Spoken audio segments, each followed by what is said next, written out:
Energy deregulation took place 10 years ago, but is it time to revisit the state's energy policy?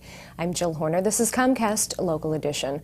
With me this hour is New Jersey State Assemblyman Upendra Chivukula of the 17th Legislative District. Thanks so much for being with us. Thank you, Jill. After deregulation, many things happened in terms of energy policy within the state. Talk to us a little bit about how things work in terms of what ratepayers pay and how that money is then used for programs throughout the state. Yeah, one of the important things, the energy costs are such an important thing, only next to property taxes, and especially in terms of attracting businesses and trying to see how we can help out attract industry into New Jersey. I think energy costs need to be addressed. So we came up with the Governor's Energy Master Plan in 2008, last year, and there are certain things that are being addressed. But we need to think about some of the policies with respect to the energy demand response, energy efficiency.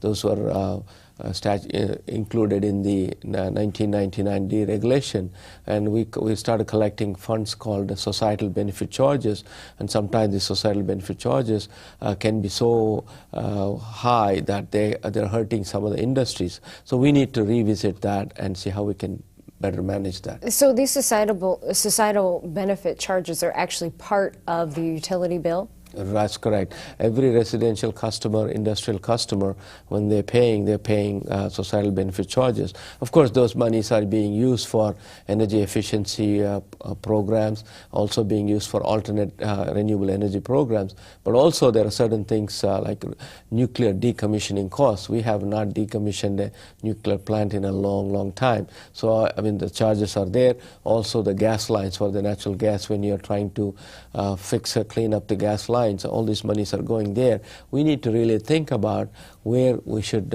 use the money, and is it really societal benefit when you're charging so high fees. So what are we talking about in terms of impact on businesses? When you are assessed these fees, many of the purposes are legitimate, things that have to be done in terms of gas lines and the like.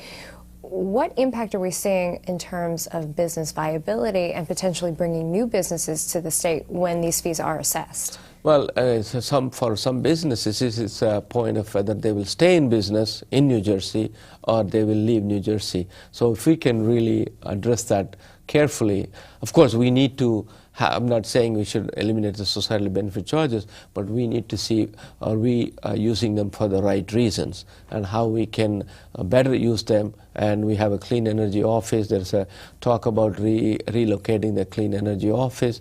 And I think every time you get a dollar from the ratepayers, we want to make sure that we are really using it appropriately. You mentioned the clean energy office, which is currently as a part of the Board of Public Utilities. There has been talk about moving that office. Do you see any benefit or detriment to actually moving the office? Well, I think, when you are trying to look at the overall, what is the role of Board of Public Utilities? They're supposed to ensure that certain regulatory things are taken care of, whether it's in the cable industry, whether it's the telecommunication or energy industry.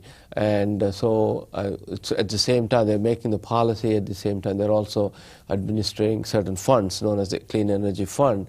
And are they doing an adequate job, and can it be done better? I think that's the discussion that's going on in the transition right now from one governor to the other. So when we talk about something like this fund and the societal benefit charges, is there the matter then of finding a balance between using this money for societal benefit and still at the same time encouraging and promoting business growth? That's correct. Yeah, I think the key is that societal benefit. Whenever you collect money from the ratepayers, you want to make sure that that is really giving us the proper rate of return when you are using that money, whether you are trying to create renewable alternate energy at reasonable rates, and we need to subsidize those things. But at the same time, we want to make sure that there's accountability and the fund is run properly. All right, thank you so much. We've been talking with New Jersey State Assemblyman Upendra Chivukula of the 17th Legislative District. I'm Jill Horner.